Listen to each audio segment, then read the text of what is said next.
공군 미사일 방어사령부가 우리 기술로 만든 중거리 지대공 유도무기 천궁2의 훈련 현장을 공개했습니다. 세계가 주목하는 K방공 시스템의 실전 같은 훈련 현장을 소개합니다. 국방부가 SK텔레콤과 손을 잡고 국방특화 인공지능 모델 개발에 나섭니다. 정부가 확보한 GPU 만장 가운데 3,000장이 지원돼 국방 인공지능 전환에 한 걸음 더 가까워지는 계기가 될 것으로 보입니다. 육군 2공병여단이 6.25 전쟁 당시 강원도 춘천 소양강에 목교를 설치한 프랭크 포니 대령의 추모식을 거행했습니다. 미 이사단 장병 등 한미 관계자들이 참석해 포니 대령의 숭고한 희생을 기렸습니다.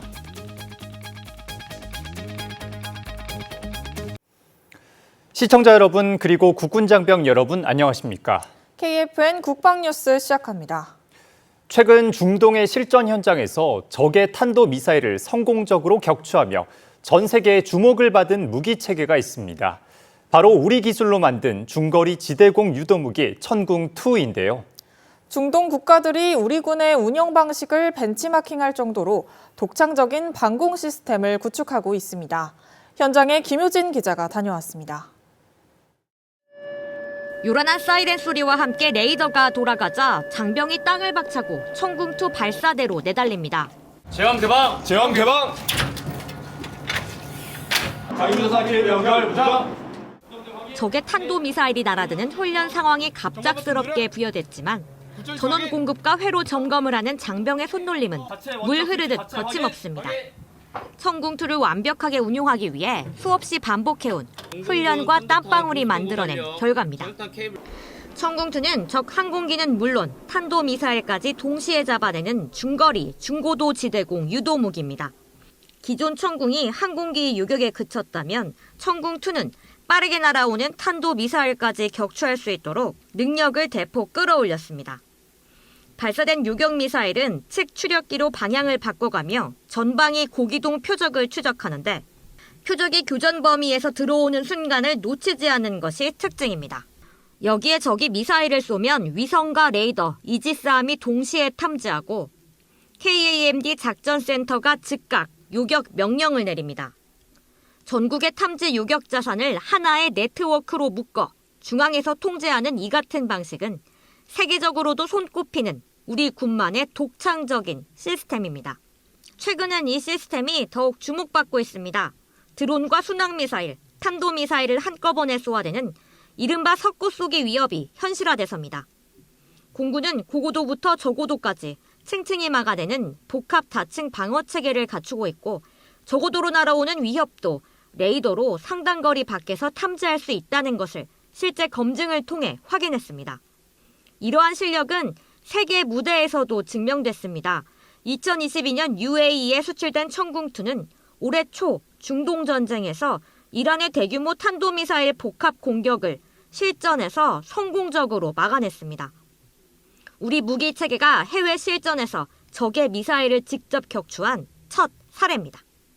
성과는 곧바로 시장의 긍정적인 반응으로 이어졌습니다. 사우디아라비아 등 중동 주요국들이 천궁2 도입에 큰 관심을 보이고 있고 일부 국가는 우리의 방공체계 운영 방식을 벤치마킹하려는 움직임까지 보이고 있습니다. 우리가 운영 중인 천궁2는 여러 나라가 주목하고 도입을 추진할 만큼 우수한 장비입니다. 나날이 고도화되고 있는 북한의 핵과 미사일 위협으로부터 대한민국을 지켜낼 수 있도록 매일 실전적으로 훈련하겠습니다. 원샷! 원킬! 전 세계가 주목하는 천궁2, 그 중심엔 오늘도 묵묵히 하늘을 지키는 공군이 있습니다. 천궁2는 땅에서 하늘 높이 솟아올라 적의 미사일을 방어합니다. 우리 공군은 이 같은 전력을 보다 효율적으로 운영하기 위해 매일매일 높이 더 높이 비상하고 있습니다. 국방뉴스 김효진입니다. 한미 국방당국이 지난 12일부터 이틀 동안 미국 워싱턴 DC에서 제28차 한미 통합 국방협의체 회의를 개최하고 공동의 안보 목표를 달성하기 위한 협력을 심화하기로 했습니다.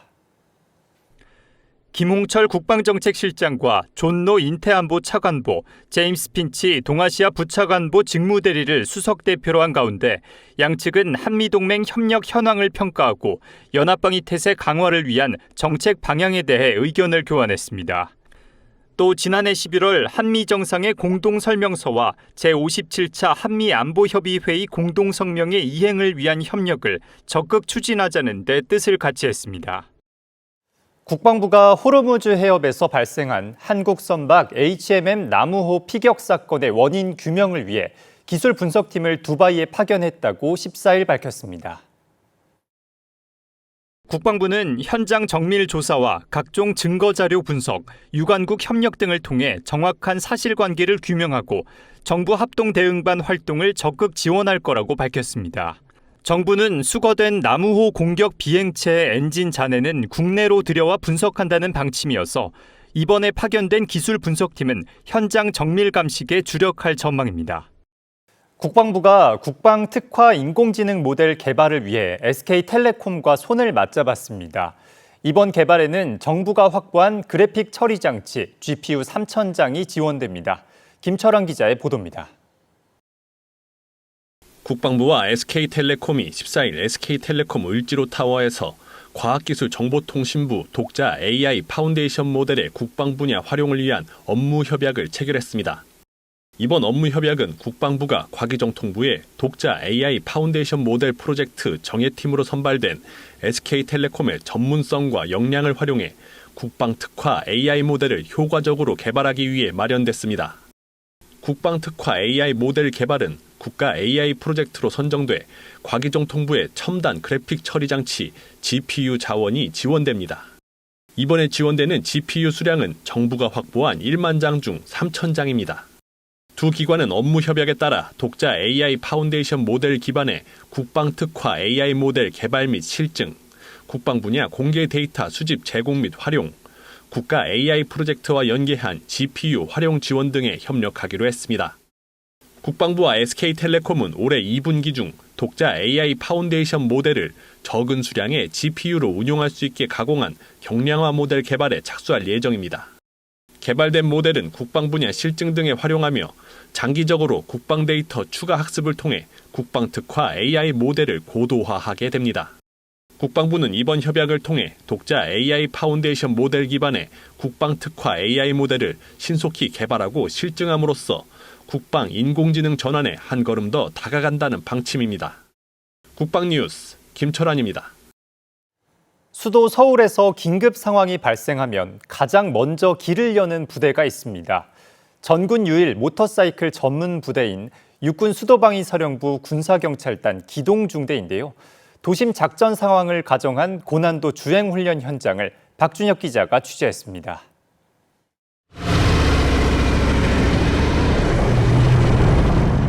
MC들이 천둥 같은 엔진음과 함께 훈련장으로 진입합니다. 속도를 높인 채 내달리다 돌발 상황을 가정해 이내 급제동합니다. 연속된 코너에선 차체를 기울이며 방향을 바꾸고 다시 배열을 맞춰 움직입니다.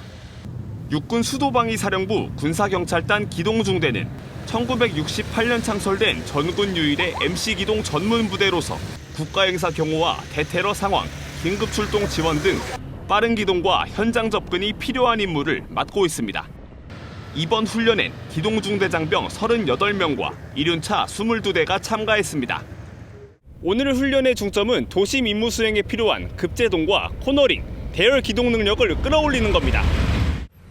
도심 작전은 일반 지형과 달리 차량과 보행자, 좁은 도로와 돌발 상황이 동시에 발생합니다.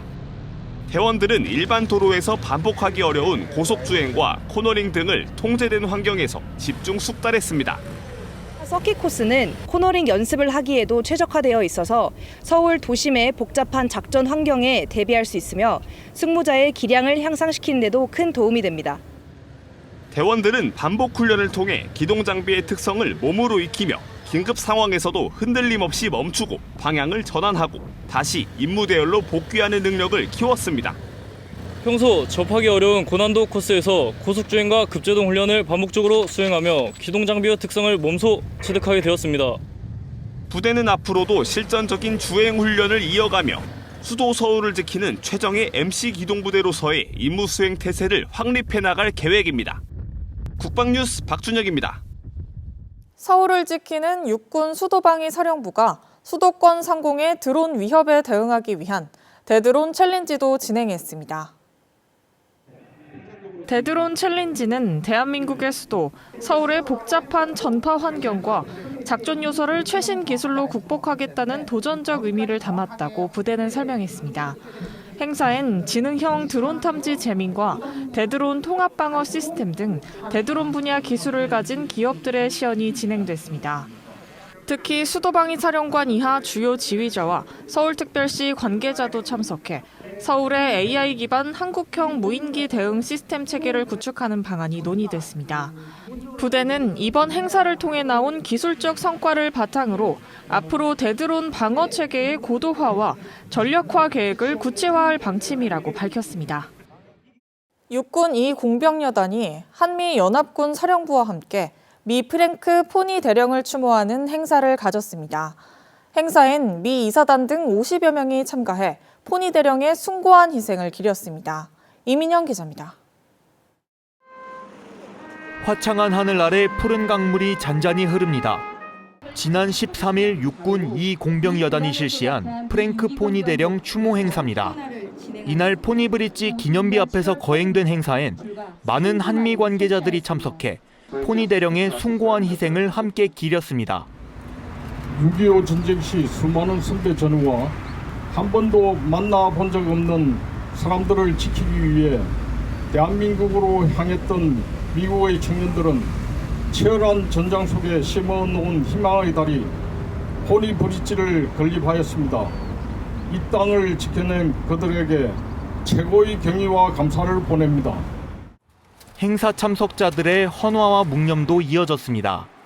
포니 브릿지는 6.25 전쟁이 한창이던 1951년 7월 미 6.20공병대대가 만들었습니다. 소양강을 사이에 두고 전투가 계속되는 가운데 병참선을 유지하기 위해서입니다. 그리고 그 다리엔 미 6.20공병대대의 전 지휘관이자 6.25 전쟁 중 전사한 프랭크 포니 대령을 추모하기 위해 포니 브릿지로 이름이 붙습니다. 긴박한 전쟁 속에서 완벽하게 임무를 수행한 당시 공병대대 선배 전우님들께 무한한 경의를 표합니다. 75년이 지난 지금 역사의 현장에 서 있는 우리 모두는 그들의 희생을 잊지 않고 부여된 임무에 최선을 다할 것을 다짐합니다. 이처럼 전쟁 속에서 자유와 평화를 수호한 포니 브릿지는 휴전 후에도 춘천 시민들의 경제 활동을 가능하게 한 중요한 수단이 됐습니다. 1964년 목교는 노후화돼 콘크리트 교량인 소양 2교로 신축됐지만 현재 춘천의 대표 명소로서 춘천시의 과거와 현재를 담고 있습니다.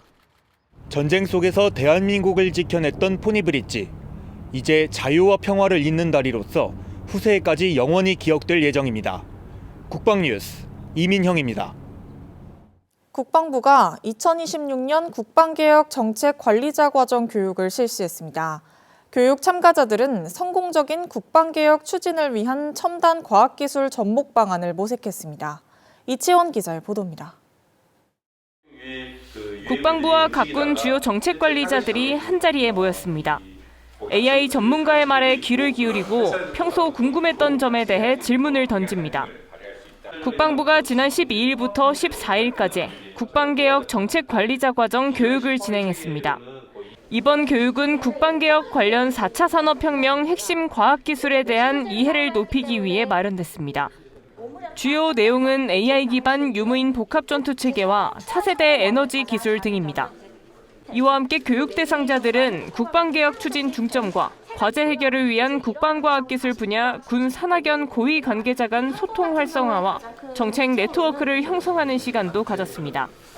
오늘 저는 이제 무인체계와 피지컬 AI 기반의 어떤 기술 개발 현황을 좀 소개해드렸고, 우리 이 과정에 계신 분들이 굉장히 심도 있는 질문을 저희한테 주셨고, 그걸 통해서 저희들도 기술 방향을 좀 설정했던 것 같습니다. 앞으로는 미래의 전장에서는 기술력이 주도하는 시대가 좀 도래했기 때문에 좀 더 기술도 미리 보시고 정책을 수립해 주십사.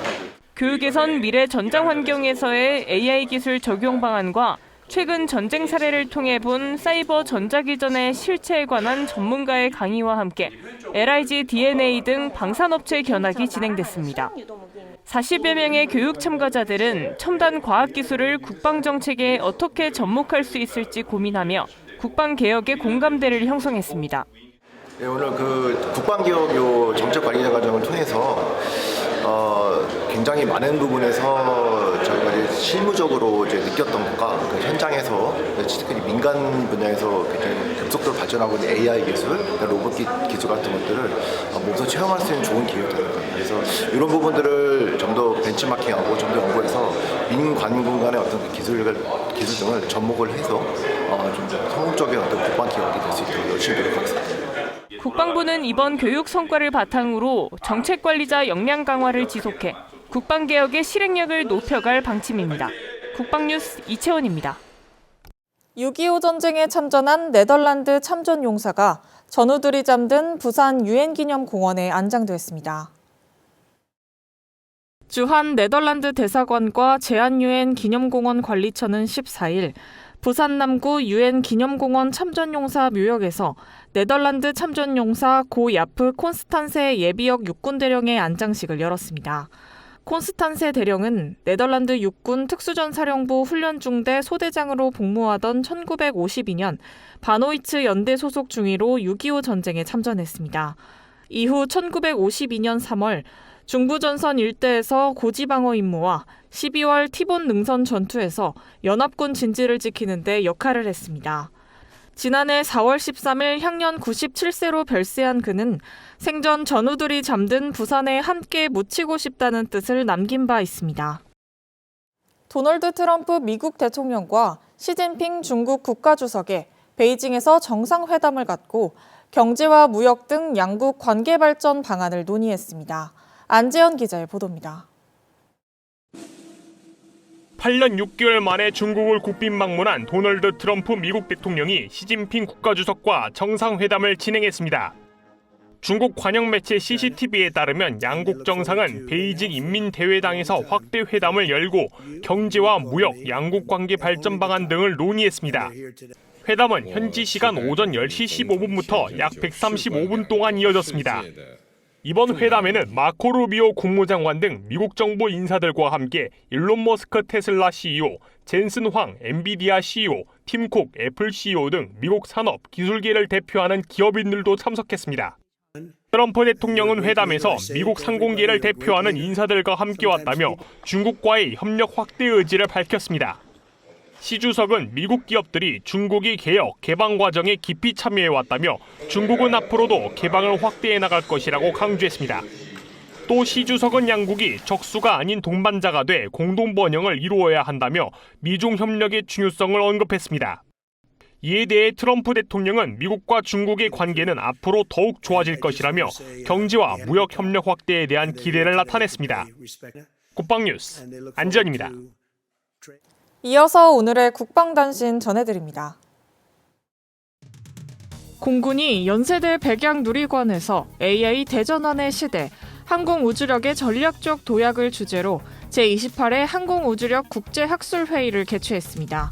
이번 회의는 공군의 AI 기반 유무인 복합전투체계 발전과 국가 항공우주력 강화를 위해 마련됐습니다.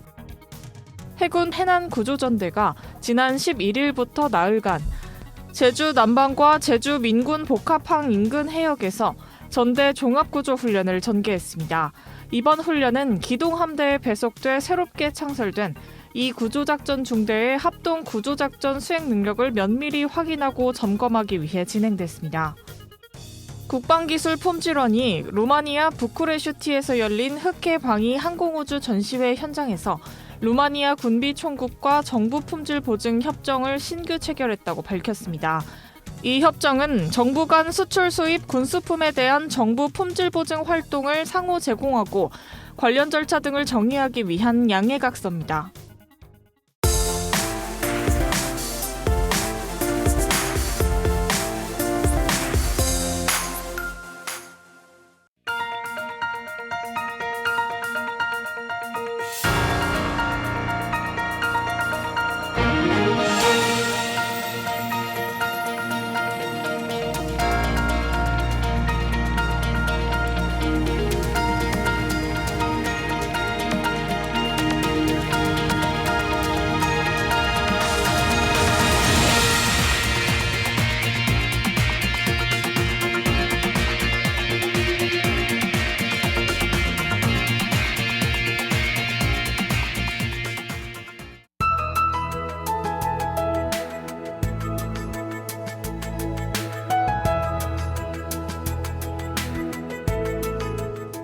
기상정보입니다. 전국이 대체로 맑은 날씨를 보이고 있는 가운데 오전 기온이 20도를 넘는 초여름 날씨가 나타나고 있습니다. 오후에는 30도를 넘는 더위가 예상되는데요. 자세한 날씨 알아보겠습니다. 내일 예보입니다. 내일은 고기압의 영향으로 전국 대부분 지역이 맑겠습니다. 내일 아침 최저기온은 서울 17도, 원주는 11도로 예상되며 한낮 최고기온은 서울 31도, 평택은 32도가 예상됩니다. 주간 기상 전망입니다. 다음 주 초까지 고기압의 영향을 지속적으로 받으며 대체로 맑은 날씨가 이어지는 가운데 일교차가 13도 이상 나타날 것으로 예상되니 개인 건강 관리에 유의하시기 바랍니다. 다음 비 소식은 다음 주 화요일로 예상됩니다. 이상 공군 기상단 제공 기상정보였습니다. 이것으로 KFN 국방뉴스를 마칩니다. 시청해주신 여러분 고맙습니다.